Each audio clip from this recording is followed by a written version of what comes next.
पाकिस्तान तहरीक इंसाफ के सीनियर रहनुमा इस वक्त गुफ्तगू कर रहे हैं। मैं ये समझता हूँ कि जो फैसला है उसकी हद तक तो बिल्कुल सही है। अंडरटेकिंग जो अदालत ने कही कि अगली तारीख तक हमें अंडरटेकिंग दे कि आप असम्बलियाँ डिज़ोल्व नहीं करेंगे, वो टेक्निकल इशू है। उसके ऊपर हमें असूली तौर के ऊपर तो हमसे अंडरटेकिंग नहीं बनती थी, क्योंकि देखें हो ये रहा है, मामला क्या है? मामला ये है कि गवर्नर स्पीकर को कह रहा है कि आप सेशन बुलाएं और चीफ मिनिस्टर उससे एतमाद का वोट लें।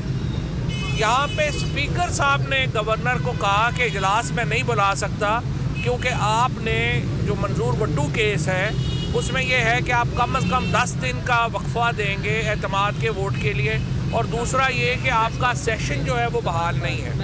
तो इन दोनों मामलात के ऊपर जो है वो इसलिए चूँकि एक पहले फैसला मौजूद है इसलिए मैं इजलास नहीं बुला सकता।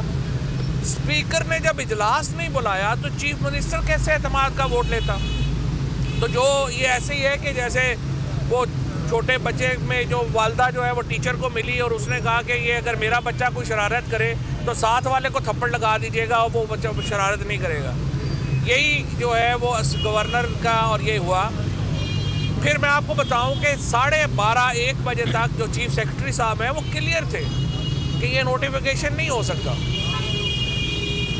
उन्होंने एक लेटर लिखा गवर्नर को वापस, और चीफ सेक्रेटरी ने उसको कहा कि देखें ये लीगल ओपिनियन इस पे चाहिए। और बड़ा इंटरेस्टिंगली लीगल ओपिनियन जो रूल्स ऑफ बिजनेस में जब चाहिए होती है तो आप किससे लेते हैं? आप या लॉ मिनिस्ट्री से लेते हैं या एडवोकेट जनरल ऑफिस से लेते हैं।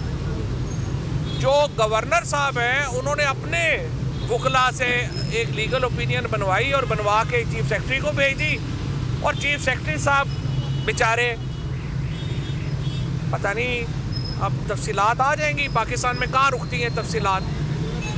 जिस तरीके से उनसे साइन कराए गए, उनको उनके ऑफिस में कहा जा रहा है कि बंद ही कर दिया गया, और चीफ सेक्रेटरी जो सूबे का सबसे बड़ा ब्यूरोक्रेट है उसके साथ ये सलूक किसने किया?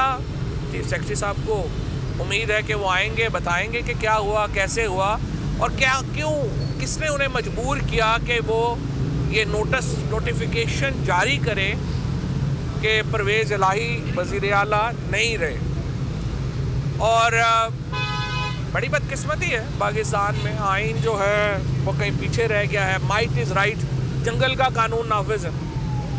लेट्स सी चीफ सेक्रेटरी साहब कितनी देर लगाते हैं आपको एतमाद में लेने में, बताने में कि उनसे ये नोटिफिकेशन किसने, कहाँ और कैसे साइन कराया। जहाँ तक गवर्नर साहब का ताल्लुक है, गवर्नर एक मिसकंडक्ट के मुर्तकिब हुए हैं। आज पंजाब असम्बली ने गवर्नर पंजाब के ख़िलाफ़ अपनी करारदाद भी मंजूर की है। स्पीकर साहब जो हैं वो सदर ममलिकत को लिख रहे हैं कि गवर्नर के ख़िलाफ़ मिसकंडक्ट की कार्रवाई शुरू की जाए। तहरीके इस्तेकाक गवर्नर और चीफ सेक्रेटरी के ख़िलाफ़ जो है वो आज पंजाब असम्बली ने उसको ले आए हैं। और कल से जो पूरा हाउस है, नेक्स्ट जो हमारी प्रोसीडिंग्स होंगी उसमें जो पूरा हाउस है पंजाब असम्बली का, वो प्रिविलेज कमेटी में, इस्तेकाक कमेटी में कन्वर्ट किया जाएगा, और गवर्नर और चीफ सेक्रेटरी को पंजाब असम्बली में तलब करके पूछा जाएगा कि उन्हें ये गैर आइनी इक़दाम की जुर्रत कैसे हुई। वज़ीर आला को बनाना, उसको रिमूव करना सिर्फ मुंतखब नुमाइंदों का काम है। आर्टिकल 58(2)(b) को ज़िंदा नहीं किया जा सकता इस वक्त, जिस तरीके से गवर्नर ने ज़िंदा किया। और आज अदालत ने बिल्कुल दुरुस्त तौर के ऊपर ये फ़ैसला किया, और 58(2)(b) की जो ताकत गवर्नर ने गैर आइनी तौर के ऊपर इस्तेमाल की, उसको अदालत ने मुस्तरद किया। हमें जो अंडरटेकिंग दी है वो ये है कि अगली तारीख तक वो जो भी होगी हम असम्बली बर्खास्त नहीं करेंगे।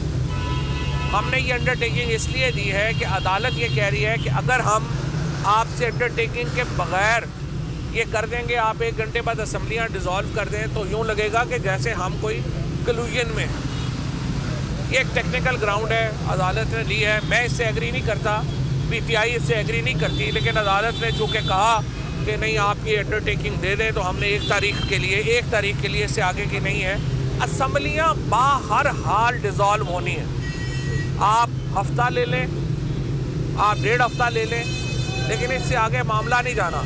असम्बलियाँ बर्खास्त होनी है, इलेक्शन मुल्क में होने हैं। अल्टीमेट फैसला पाकिस्तान के अवाम ने करना है। ये जिस तरीके से मंडियाँ लगाई जाने की कोशिश हो रही है, जरदारी साहब बैठे हुए हैं, फलाने पीसी में आके बैठ गए हैं, सिंध के मिनिस्टर पैसों के बैग उतार के यहाँ पे बैठ गए हैं, ये नहीं चलना।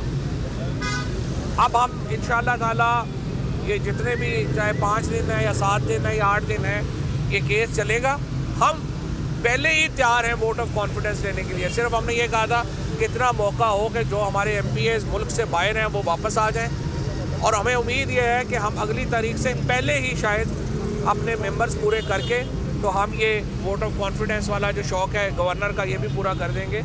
लेकिन आज जो ये बहाली हुई है इससे ये साबित हुआ कि गवर्नर का जो नोटिफिकेशन था वो अनकॉन्स्टिट्यूशनल था, उसकी कोई हैसियत नहीं थी, और गवर्नर एक गैर मुंतखब गवर्नर, सिलेक्टेड गवर्नर एक मुंतखब वज़ीर आला को घर नहीं भेज सकते।